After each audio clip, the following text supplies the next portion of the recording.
First trip down after winning the tip, Knapp, the one to do it for them. Now the Vikings out there with Sane, Kepley, White, Levesque, and Wilson, the starting five that have been the starting five for these 7 straight wins, as Sane pulls up and misses short on the right side of the rim.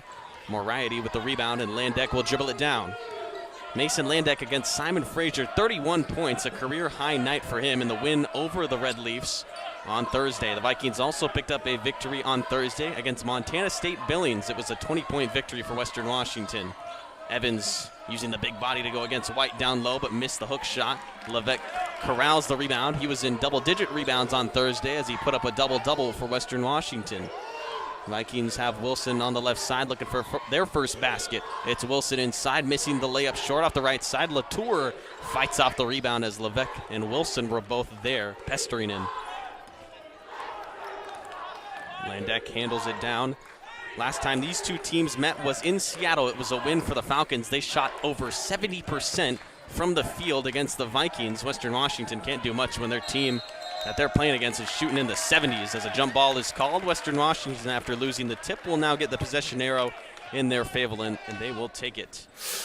Vikings looking for their first basket, as you see the wrap-up there from the freshman Trevor White, forcing the turnover. And now the Vikings on offense with Tijan Sane. Wilson drives to the right side of the basket, looking for a teammate. Pass was tipped out of bounds. Western Washington ball along the baseline. In the win for the Vikings over Montana State Billings, 94-74 was the score. Vikings at one point were down by 10 in the first half, really turned it around in the second half and finished strong against the Yellow Jackets. Vikings picked up their 7th straight win. It was also their best win during this win streak. A lot of their wins have been close, but a 20-point victory solidified number 7.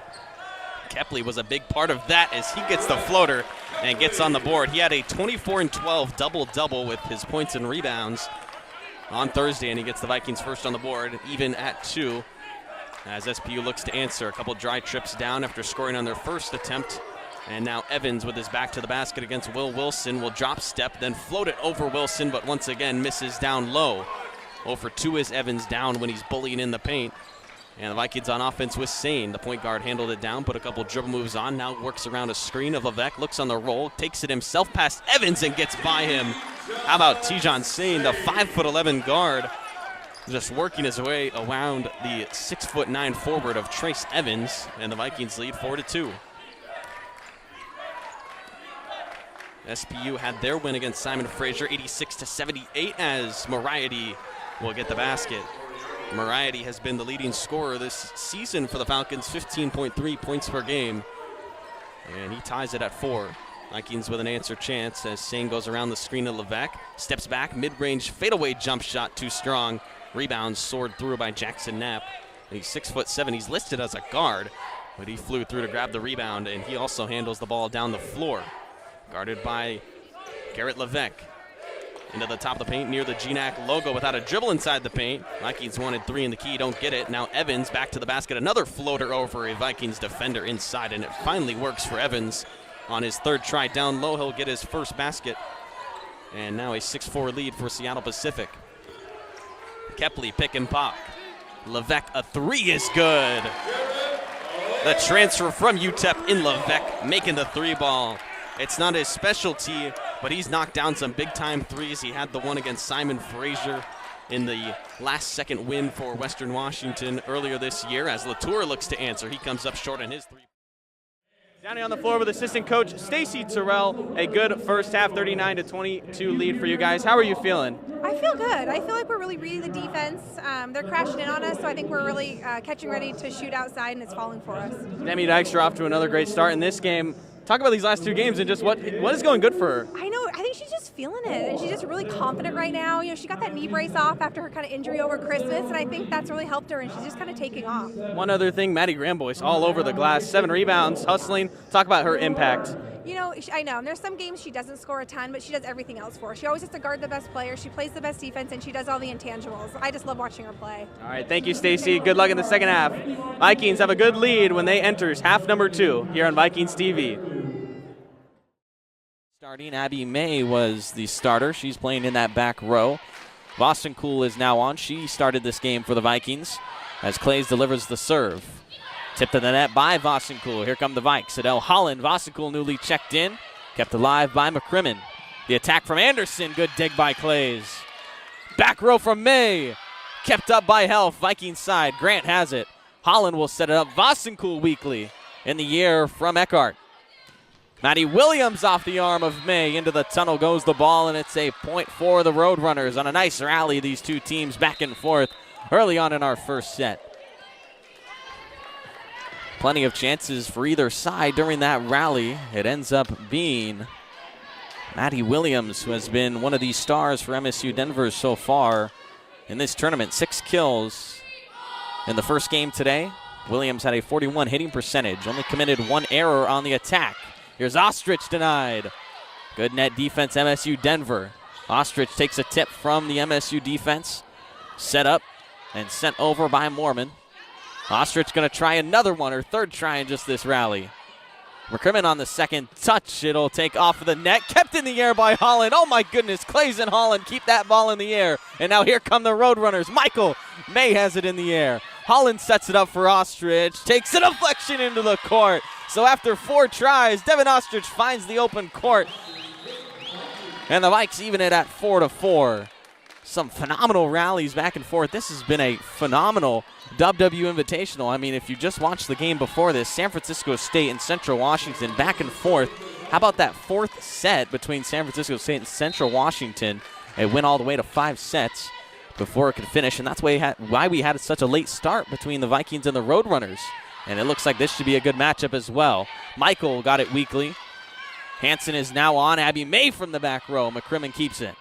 Push far side. Here's Anderson, the All-American, with a kill.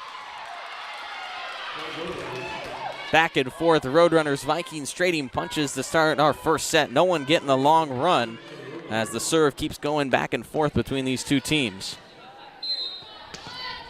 Anu Lopez on for the Vikings. Carolyn Hansen subbed on the play before as well with Lopez.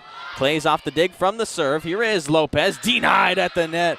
Mormon, the net presence. It's a solo block for her. The 6'3 sophomore has been all over that middle position during the first 2 games for the Roadrunners in this tournament. Mormon 3 block assists led the team for MSU Denver in the earlier game against Sonoma State. That one off of the tape, kept in the air by Clays. Good job. It'll be weak from Ostrich. Good spot from it. McCrimmon kept it up. Here's Annika Helf, and she gets a kill. Helf has been unstoppable through this invitational. The Northeastern Junior College transfer, after being the NJCCA Region 9 Player of the Year in her first season with MSU Denver, has a phenomenal start to her 2024 season here in Bellingham, Washington. And it continues so far against the Vikings. Vossenkuhl going cross court. They say it took a deflection, and no, a late call on it will be the 4th touch, and that's what I thought was going to be the call. Took a second there to realize that was not a block by MSU Denver. And now the Roadrunners on a little bit of a run, up 8-4 against the Vikings. And the home team looking to stop it. Riley Anderson back to serve for the Roadrunners. The service is a good one. Clays got underneath it, but towards no teammate. It's an ace for Riley Anderson, and the senior makes it 9-4, forcing Diane Flick-Williams to call a timeout. Vikings trail by 5 when we come back in the first set of the WWU Invitational matchup. I'm down here with Maddie Graham, boys. First career double-double for you. I mean, you were just cleaning the glass. Talk about your performance tonight. I just knew that crashing was available and rebounding is what my team needed, and that's what we've stressed all week together, so that's what I plan on doing. And kind of along with that, I mean, you had no points in the first half. You come out 13 points. That was a big third quarter. What were you feeling offensively? My coach told me to keep shooting, so I was just like, I'm going to keep shooting. My team wants me to shoot. I got to keep shooting for my team, and that's just how I put it so I don't get down on myself. Third win for this Vikings squad, pushing into the second half of conference play. What do you guys need to do to push towards a GNAC title? I think we just got to keep playing together. I think our defense is what's really getting us to push these games. It's what really is getting us to roll on our offense as well. I think that if we can just keep working together, like, we got nothing to lose. How have you guys been able to manage such a short lineup but being able to still play heavy minutes and still win games?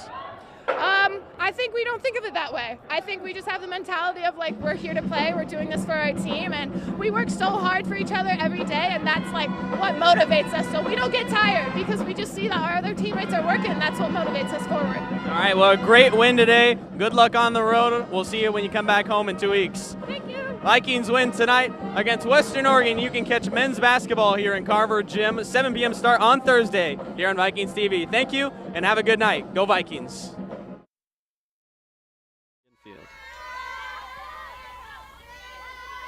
Stansbury looks to avoid that. Here's a 2-2. Betoy again just fights it away as the battle continues. We saw Western Oregon and Western Washington both in game number 1 have some great at-bats at the plate. And it's just so frustrating as a pitcher when you're up there and you can't find a way to get them out. You've been sitting at 2 strikes, and it seems like everything you throw, they're not putting in play, but they're also not missing. This one is in play down the third base line. A fair ball gets into the corner. Andrews is going to score. Patoy goes to second. She's got to stand up. RBI double, and the Vikes are on the board in the first already. Back-to-back games, Western Washington plates a run in the first inning, and it's 1-0 Western Washington. And who else but Connie Patoy? What a Thursday she's having. Her 3rd hit of the day, and we're just getting started in game 2. And another RBI for Patoy as well.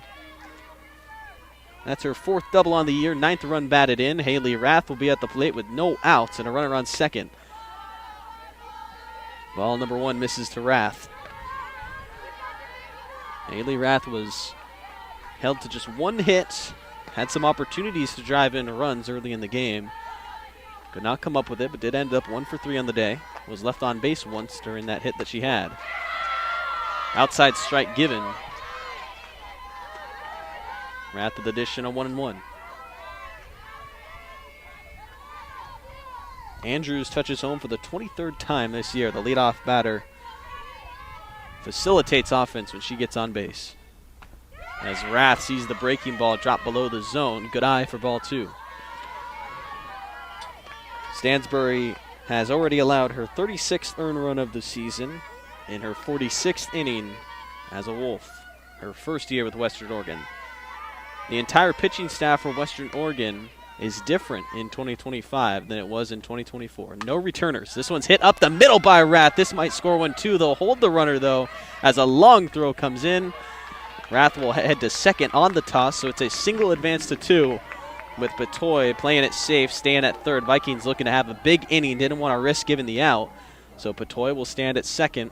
Andrew Jeske Ramirez set to come to the plate. Andrew Jeske Ramirez went 1 for 3 in game number 1. Catching again is now with no outs. There's 2 in scoring position. Wolves are going to take a chance to talk with their starting pitcher, Abby Stansbury, as Western Washington looks to put up a big first inning. And this looks a whole lot like game 1 where the Vikings didn't come through in that first inning. You had the bases loaded. Andrew Jeske Ramirez at the plate. She hit into a double play, and it saved the Wolves from potentially a dangerous first.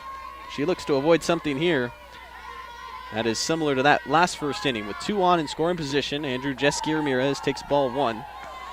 First base is open here, so wouldn't be surprised if Stansbury tries to dance around the power hitting Andrew Jeske Ramirez, throwing outside. The catcher loves those inside pitches, and if she gets one, she might crush this ball. Stansbury needs to be cautious. That'll be a high fly ball into right center field. It might be deep enough. The catch is made by Gaboriel. Here comes the throw in. Run will easily score. And the